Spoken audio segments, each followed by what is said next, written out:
வணக்கம் அன்பு மக்களே. இந்த பதிவில் நாம் பார்க்க இருப்பது 2024ஆம் ஆண்டு செப்டம்பர் மாத தனுசு ராசி பலன் பகுதி 2. இந்த செப்டம்பர் மாதம் 17ஆம் தேதி செவ்வாய்க்கிழமை அன்று தமிழ் மாதமான புரட்டாசி மாதம் பிறக்கிறது. செப்டம்பர் மாத தனுசு ராசி பலன் பகுதி 2 விரிவாக நாம் பார்ப்போம். இப்பதிவில் அன்பர்களே, தனுசு ராசி மக்களின் காதல், திருமணம், தனிப்பட்ட உறவுகள், குடும்பம், நண்பர்கள், ஆரோக்கியம் மற்றும் பரிகார ஆலோசனை கணிப்புகளை இந்த பதிவில் நாம் பார்ப்போம். இந்த பதிவை பார்க்கும் கேட்கும் அன்பர்கள் யாவரும் லைக் செய்து மற்றவருக்கு சப்ஸ்கிரைப் செய்து மற்றவருக்கு பகிர்வது நல்லது. தனுசு ராசி மக்களின் காதல், திருமணம், தனிப்பட்ட உறவுகள் பற்றி பார்க்கும் பொழுது, தனுசு ராசி மக்களாகி நீங்கள் தற்பொழுது காதல் உறவில் இருந்தால் இந்த மாதம் உங்களுக்கு உங்களின் காதலில் சாதகமான சூழ்நிலை உருவாகி உங்களை மகிழ்ச்சி கடலில் ஆழ்த்தும்.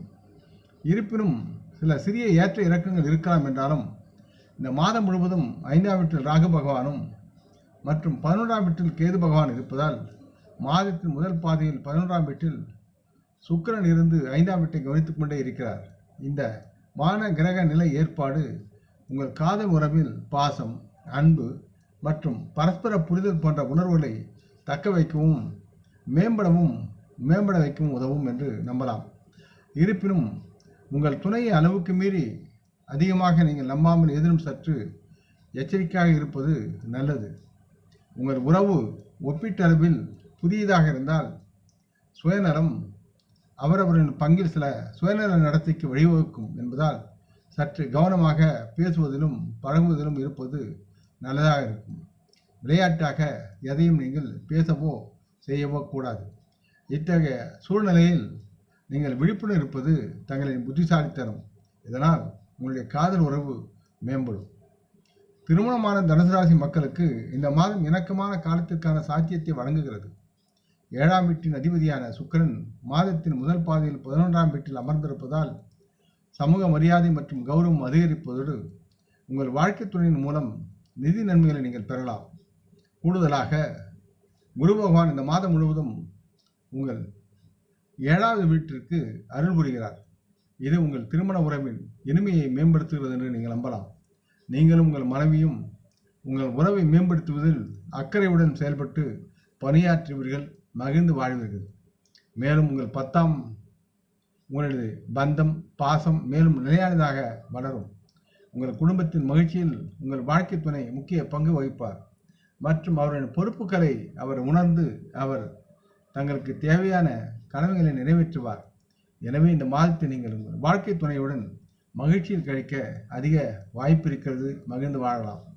தனுசு ராசியின் குடும்பம் மற்றும் நண்பர்கள் என்று பார்க்கும்போது, குடும்பம் தொடர்பான அனுபவங்களின் கலவையை இந்த மாதம் உங்களுக்கு கிரக நிலைகள் தாராளமாக வழங்குகிறது. பொதுவாக தனுசு ராசியின் அதிபதியான குரு பகவான் 6வது வீட்டில் உங்கள் 3வது, முதல் மற்றும் 11வது வீடுகளை மேற்பார்வையிடுகிறார் தனது பார்வையால். இதனால் தங்களின் குடும்ப விவகாரங்களை நிர்வகிப்பதில் உங்கள் பங்கும் முக்கிய பங்கு வகிக்கும். அதற்கு அவர் உங்களுக்கு உறுதுணையாக வழித்துணை இருப்பார். உங்கள் வாழ்க்கை துணையின் பங்களிப்பும் மிகவும் முக்கியத்துவம் வாய்ந்ததாக உங்களுக்கு இருக்கும். இருப்பினும் 8வது வீட்டில் அமர்ந்துள்ள செவ்வாய் 2வது வீட்டில் வலுவான செல்வாக்கை செலுத்துவார். இதனால் குடும்பத்துக்குள் சில சூடான விவாதங்களும் வழிவகுக்கும் சூழல் இருக்கிறது. இருந்தாலும் குடும்பத்தில் நல்லிணக்கத்தை பேணுவதில் தம்பதிகள் இருவரும் ஒன்று கூடி பேசி வெற்றி பெறுவதற்குண்டான சூழல்கள் இருக்கிறது. சனி பகவான் இந்த மாதம் முழுவதும் 4ஆம் வீட்டில் பிற்போக்கான நிலையில் இருப்பார். மேலும் மாதத்தின் முதல் பாதையில் சூரியன் தனது சொந்த ராசியில் 10ஆம் வீட்டில் நிலை பெறுவார்.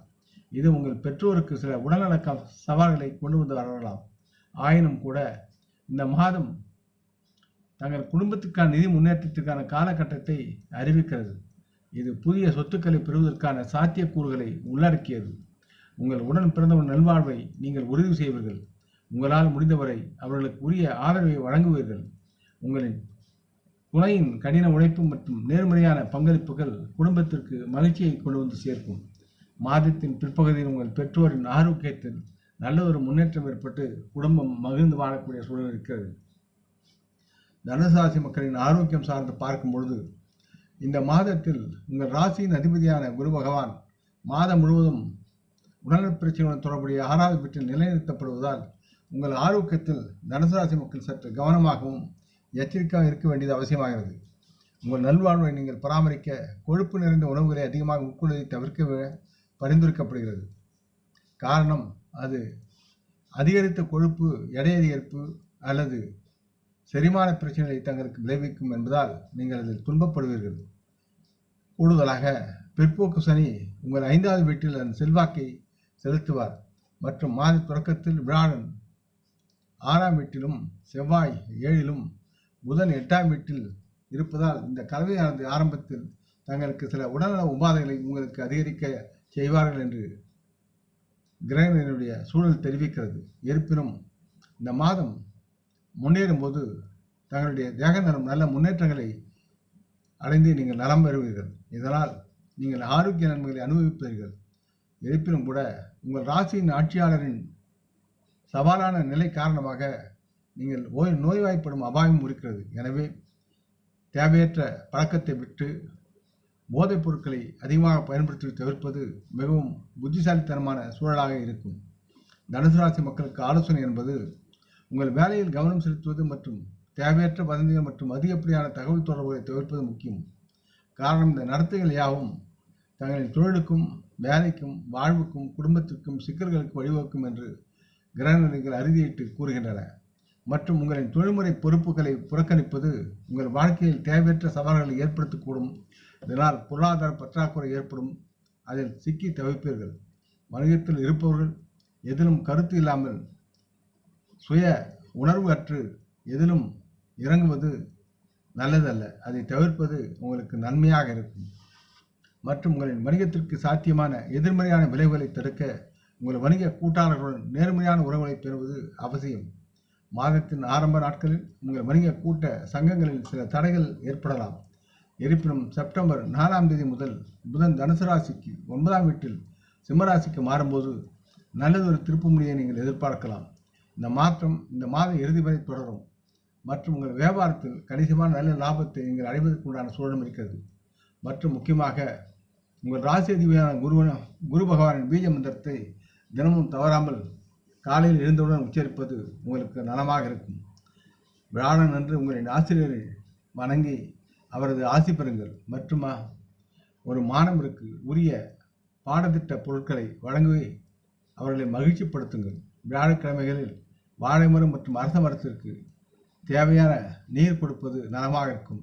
அது சமயம் குரு பகவானின் பீஜ மந்திரத்தை உச்சரிப்பதும் மரங்களை தொடாமல் செய்வதும் உங்களுக்கு நலமாகும். இந்த பதிவை கேட்டு லைக் செய்து சப்ஸ்கிரைப் செய்து பகிரும் அன்பர்கள் யாவரும் வரமுடன் நலமாக தேக திரகாத்திர ஆயுள் ஆரோக்கியத்துடன் சகலவிதமான தனதானிய ஆபராணி ஐஸ்வர்யனை பெற்று சர்வ காரிய ஜெயத்துடன் வாழ்வாங்க வாழ வேண்டும் என்று இறைவன் பாதம் பணிகின்றேன். நாம் முன்னோர்களை மனமூந்து போற்றுவோம். வணக்கம். நன்றி.